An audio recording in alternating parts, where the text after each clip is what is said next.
Hey everybody, what's up and welcome back. If you're new here, I'm Liz, your host here at Crimes Untold, where I talk about true crime cases or like breaking news true crime cases. Once a week I have my true crime roundup that comes out on Saturdays.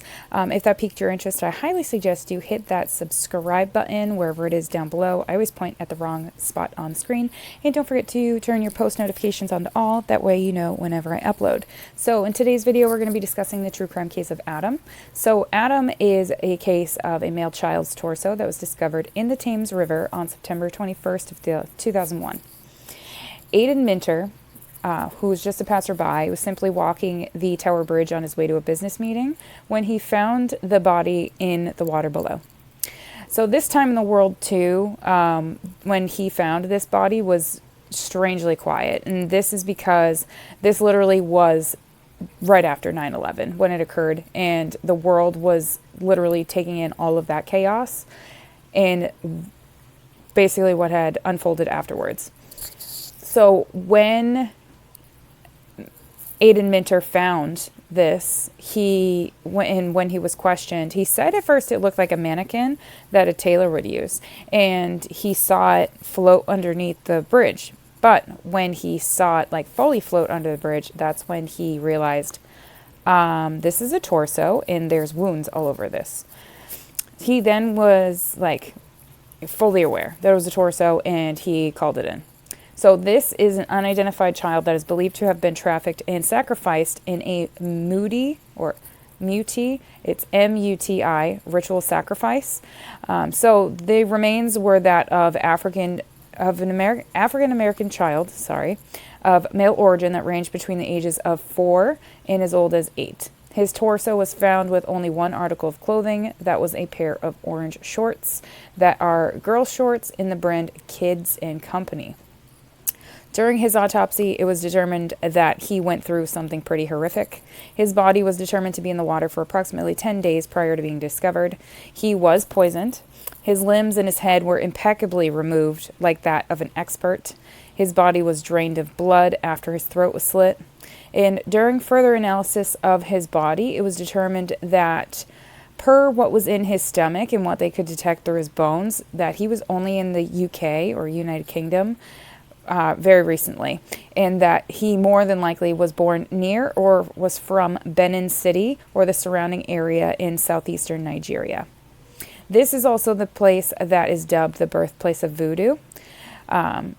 So Adam also had traces of cough syrup in his system. I will say that some people use cough syrup as an agent to induce sleep, and when taken in large doses, the recipient can become incapacitated, so it's probable that they did use this on him in that way. There also is a thought that Adam was given calabar bean, which can be referred to as the doomsday plant or ordeal plant. This is used in ceremonies in West African culture and West African witchcraft ceremonies, and when it's taken, it induces paralysis. And so with the paralysis, it won't stop the feeling of pain, or it just won't hinder your nerve endings, basically. There was also trace amounts of datura plant seeds, which causes hallucinations and is a sedative. So the dose of datura plus calabar would be a perfect combination of subduing him, but having him lucid at the same time, because they believe that he was given this mix prior to his throat being slit because it would leave him defenseless, helpless, and he would be paralyzed. So he wouldn't be able to fight back, but he would be able to be semi-aware of what was actually happening to him, what these people were doing to him, which is actually quite sad for as young as he is. So every piece of evidence that they had when it comes to the case of Adam is that he was unfortunately trafficked to the point of being used in a ritualistic style sacrifice by a witch doctor that unfortunately uses limbs of children or specific body parts for medicinal purposes, called muti. Now, murder for body parts, or medicine murder, which is what it's called, has been around for years. This purpose has been tied to witchcraft for years. The root of this is the object of using human flesh for traditional medicinal purposes. This practice oftentimes uses the practice of trafficking humans that normally would not be missed if they were taken, which is highly terrifying but completely true. So this practice is widely known to be occurring in southern Africa primarily, and has been documented as occurring in southern Africa, like South Africa, Lesotho, Swaziland, which used to be called Eswatini. This is something very difficult to fully find source information and source materials on, because everything is so tight-lipped and it's extremely controversial. So if I'm not mistaken, Law & Order actually did a case on this or similar based around this. Law & Order SVU to be exact. I vaguely remember the episode, but what I remember is that there's clear evidence that some ritualistic sacrifice happened around this child's torso, and they had to figure out what happened. And I believe it was, instead of a boy, it was a little girl that they used as the subject. So the basics of what would happen with one potential victim of this practice, like Adam, would be first someone who is called an Inyanga, who's a specialist for this traditional medicine, would assist the muti. It is said that a human victim helps strengthen the medicine for its use. So once we have the Inyanga and the muti, they will then have to identify a human victim for the murder in order to pull the source materials from. This victim can range in any age and who they might be on. It ranges who they might be on the social caste system as well. Sometimes they are purchased and sometimes they are just taken.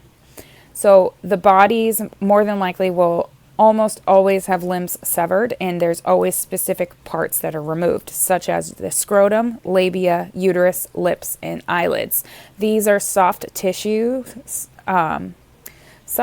internal organs or semi-external organs that are delicate, and they're easy to break down to turn into what would be used as a paste, and then potentially turned into an ointment that is used on scarifications.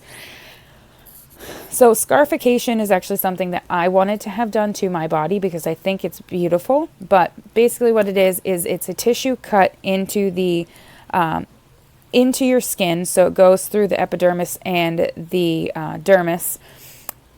It does not go through the subcutaneous layer, so it doesn't go through all three layers of the skin, but it does go through your top two.